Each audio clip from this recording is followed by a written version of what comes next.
Hello, and welcome to the Growing Our Family podcast, Pregnancy Edition, where we'll discuss topics ranging from your very first positive test all the way through delivery. I'm your host, Brittany, and I'm a new mom to a beautiful baby boy. Throughout my pregnancy, I did hours of research on everything that came my way.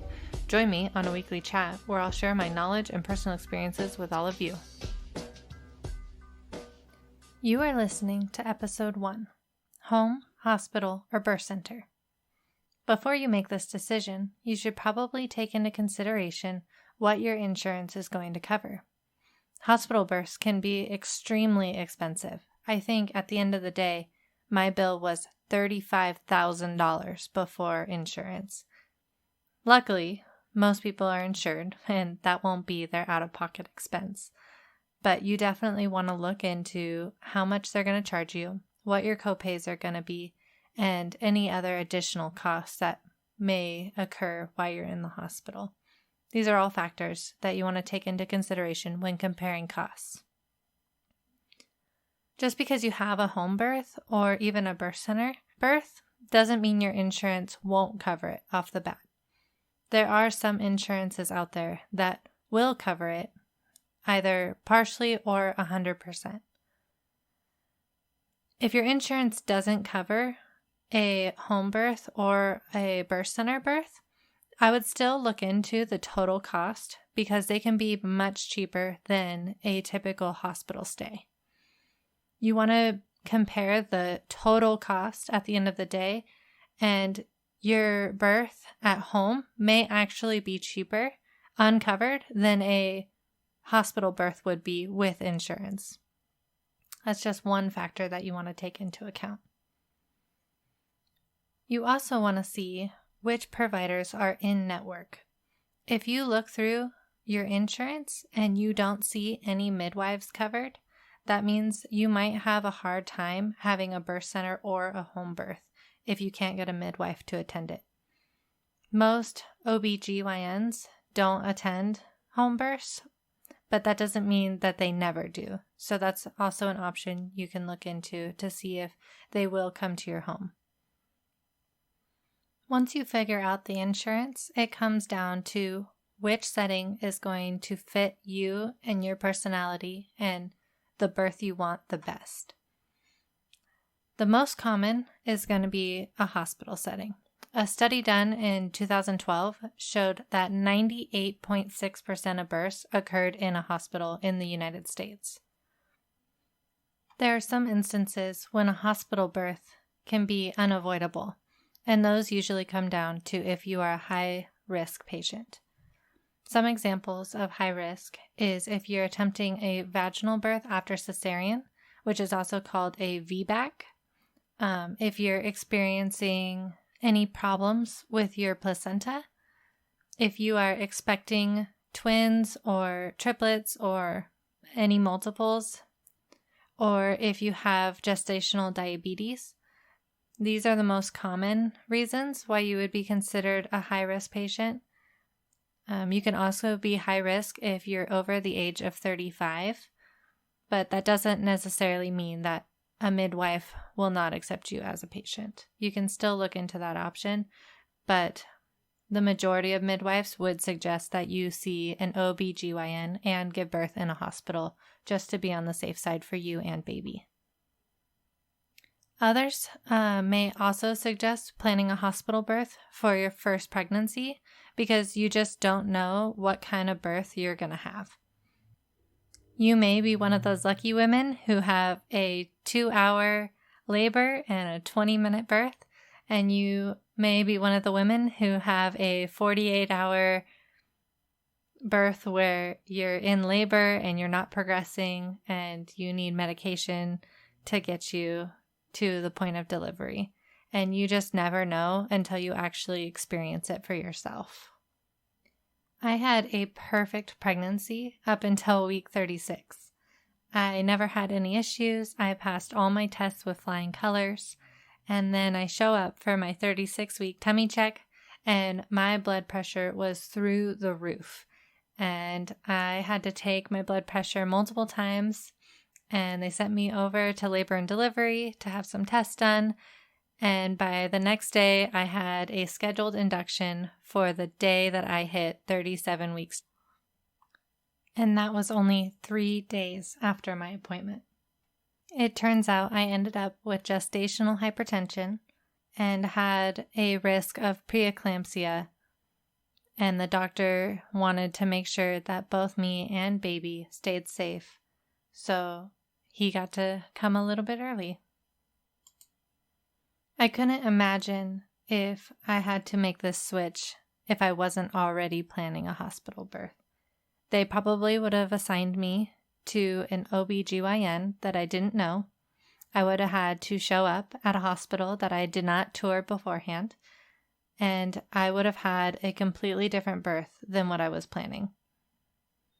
I know you can never plan your birth, but to have that much change in such a little time, on top of already trying to wrap your head around delivering 3 weeks before you expected to, would just be extremely hard. If you want to hear more about my personal experience with labor and birth and the couple days postpartum, you can read more about my birth story on my blog, or I will be doing an episode in the future that talks more about it. I think at the end of the day, hospital births are a very safe option. Your doctor's there if you need an emergency C-section or you need certain medications. It's all available to you, and there's just no worries. For me, this was extremely comforting with it being my first birth. It seemed like the hospital was a constant variable, and anything that happened during my labor or birth could have been solved immediately. There would be no waiting to transfer to a hospital like you would if complications arose at home or at a birth center. The second most common place to give birth is at home, but it's only clocking in at less than 1% of all births in the United States. Most women really enjoy the freedom of giving birth at home. There's no rules or regulations like there is at the hospital. You can eat when you want to. You can give birth standing or sitting or in the bathtub or in your shower. The possibilities are really endless, and the midwife attending your birth is usually extremely supportive of letting you do whatever you want, as long as it's safe for you and baby, obviously. There are also studies that show giving birth in a familiar location can help your labor progress better than if you were in a hospital room with those awful lights and the white sheets and a very unfamiliar place. The more comfortable you are, the easier it'll be for your labor to progress naturally and how nature really intended you to give birth. You're going to want to find a midwife to attend your birth, and you might also want to look into hiring a doula as well. I'll talk more about doulas at a later episode, but the main difference is the midwife is there to help you with your birth and to take care of the baby and to make sure that all of your vitals look good, kind of like a doctor would. Whereas a doula is really your support person. So they're going to help you with their breathing and different positions and giving your partner, like your husband, or if you have your mom there, giving them ideas of how to help do counter pressure or anything like that. Because midwives are very much about natural births and they're a little bit more connected to you than a typical OB/GYN would be, the doula and the midwife can overlap a lot, and a lot of times your midwife or your doula may have recommendations on who they enjoy working with and who they think is a really good fit. So if you have already hired one or the other, you can ask them if they have any suggestions, and that would make for a really great birthing team. Some people think home births can be extremely messy, but after doing a lot of research on them, the midwife or the doula or both, they bring in plastic and they bring in all their medical supplies, and all the cleaning supplies, and after you're done giving birth, they are so quick to clean everything up and have your house looking brand new. The other great thing about giving birth as home is you are already at home after your baby's born. You don't have to travel anywhere.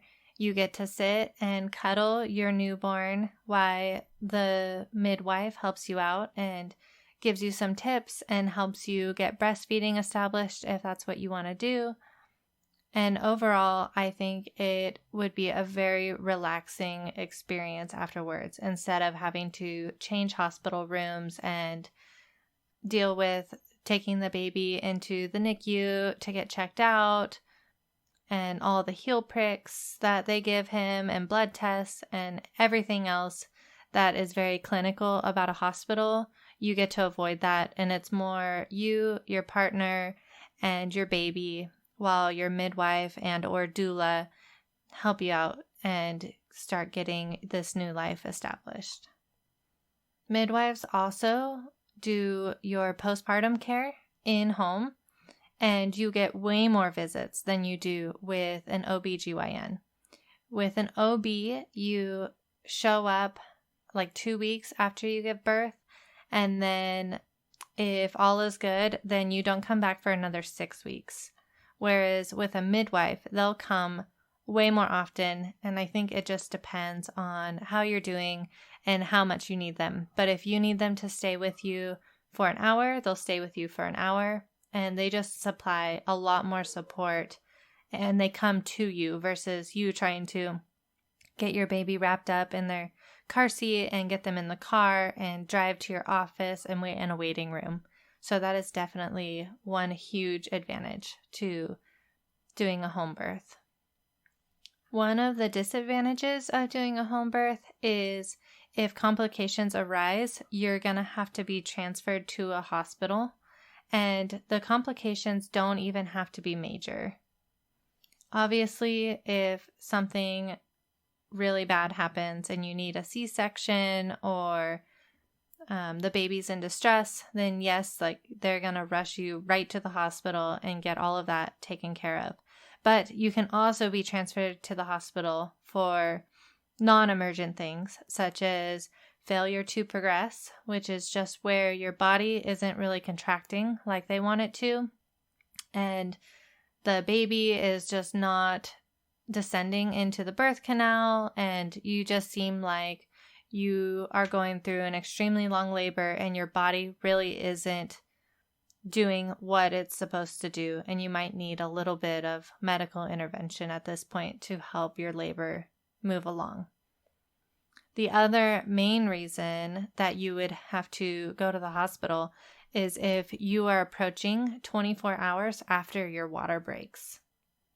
24 hours is the golden rule no matter where you're giving birth, home, birth center, or hospital, that once your water breaks, it starts the clock, and if you aren't really actively giving birth to your baby at that time, they are worried about infection, and it starts to cause a lot of other issues and can be very dangerous to you and your baby, so they are going to want to get the baby out ASAP. It's not really an emergency, but it would be a bummer to have this beautiful home birth planned and you are now 23, 24 hours into it, and now you have to get up and be transferred to a hospital after you've been laboring for that long. And it can just be a big change. And for me, that would be extremely disappointing to have my whole birth plan pretty much thrown out the window after all of that work and end up going to the hospital anyway. However, hospital transfers are not very common, and when you are selecting your midwife, this is one of the great questions you can ask them, is what of their home birth patients have to be transferred to the hospital. The last option I'll be talking about today is birthing centers, and these account for less than 0.5% of all births in the United States.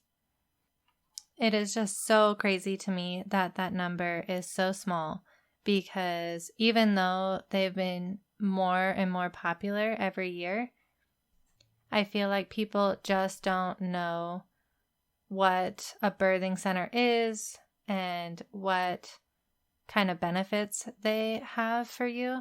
And the other sad part is most insurances nowadays still haven't caught up with these other great options, and they mainly only cover hospital births still.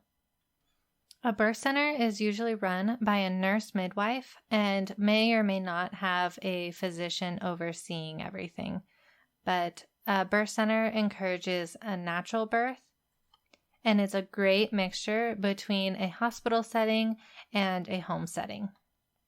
They normally have comfy beds and furniture and better lighting and just an overall better ambiance than what you would find at a hospital. But it's still at a center with your professionals, and they have all of their medical equipment right there. And normally they are in town, probably close to a hospital. So if you had to be transferred, normally the time to be transferred to the hospital is a lot less. Because a birth center encourages a natural birthing experience and they use less medications, you typically have a lower recovery time, and parents can expect to leave and go home 4 to 8 hours after their baby is born if everything goes smoothly and according to plan. This is way better than the 24 to 48 hours in a hospital setting for a vaginal delivery, and C-sections, you're there even longer, typically like 3 to 5 days. Similar to a home birth, if complications arise, you will still have to be transferred to a hospital and see an OBGYN for something like an emergency C-section. If you are thinking about giving birth at a birthing center, I have a few questions that you might want to ask your midwife. First, do they only allow low-risk patients? Typically, midwives will only see you if you're low risk, and they'll recommend an OB to be your primary prenatal physician if you are higher risk in any way, which I covered earlier in the hospital birth section. Do they have a hospital or OBGYN that they work with in case of an emergency that they cannot handle inside the birth center? This is a great question, because if they have a great relationship with your OB that you would be transferred to, then typically it'll be a much smoother transition, and you might even get to meet the OB beforehand. So that way, if you do have to get transferred for whatever reason, you're not showing up to meet a stranger, and it'll make you feel comfortable with the whole transition. Well, as comfortable as you can be having to transfer mid-labor. The next question is, will you have to transfer care if you become high risk? So say you go take your gestational diabetes test and your numbers come back very high. Will your midwife still be able to see you, or will you have to transfer to an OB from that point forward? What is the rate of transfer from the center to a hospital? And typically some good numbers is between 7 and 12%, but that doesn't necessarily mean that it's a bad birth center if the numbers are higher than that. You might just want to ask what the common reasons that they have to transfer for is. How long do you stay after birth? I covered that a little bit earlier. Typically, the time is 4 to 8 hours, but every facility is different, and it's just nice to know what they're going to want and how long they're going to want to hold you before you decide on a center. If one center says, if everything's running smoothly, you can go home in 4 hours, and the next one says 4 days, then you'll probably want to pick the 4-hour one. And the last thing you can talk to them about is insurance, if they take your insurance in particular, and what type of things that insurance normally covers, if it covers the whole birth center or if it covers parts of it, and what portions you're going to be responsible for. If you are responsible for paying for most or all of it or a portion of your birth, ask and see if you're going to have to make payments throughout the way or if you're going to be given a bill at the very end, and you can make a decision on what best fits your lifestyle. If they say you get a bill at the very end, you might ask to make payments along the way if they have an estimate of how much the total cost will be at the end. Once you figure out where you want to give birth, then you can decide what type of provider you want to go with and who in particular you want to be your prenatal physician. For home births or birth centers, you'll most likely want a midwife. Most OBGYNs don't deliver at home or in a birth center setting, but that doesn't mean that they never do. Alternatively, if you decide that you want a hospital birth, you'll most likely want to hire an OBGYN or a midwife that works in a hospital setting. I hope this episode helped inform you on the different types of birth you can have, whether a home birth, a hospital birth, or a birth center. And next week, I will be talking about the differences between a midwife and an OBGYN. This week, I will be reviewing my nursing bra that I've been wearing since the beginning of my pregnancy when I first was told by my doctor to stop wearing an underwire bra.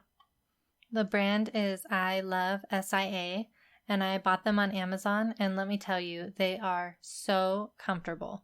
I wear these bras literally 24/7 for the past 9 months to a year now.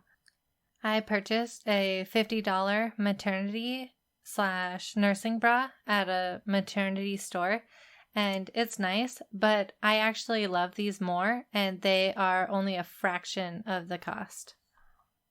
They aren't very sexy, but they are super practical, and they come with easy snaps on the front, so you can very easily hook and unhook your bra one-handed to pull either the right or the left side down while you're breastfeeding. They have a wide band in the back with 4 clips, so it's really comfortable, but it doesn't dig into your skin, which was great during pregnancy.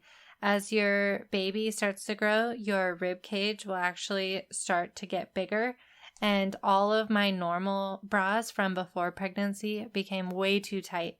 So I was really happy to have these bras that have a lot of stretch to them, and they were comfortable during pregnancy.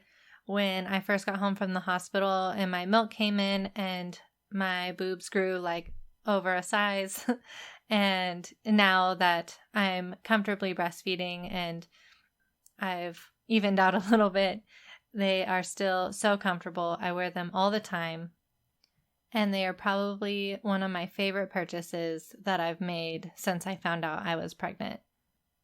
They come in a 3-pack, and they have a lot of fun colors. The one I got was black, beige, and it says pink, but really it's more of a white color.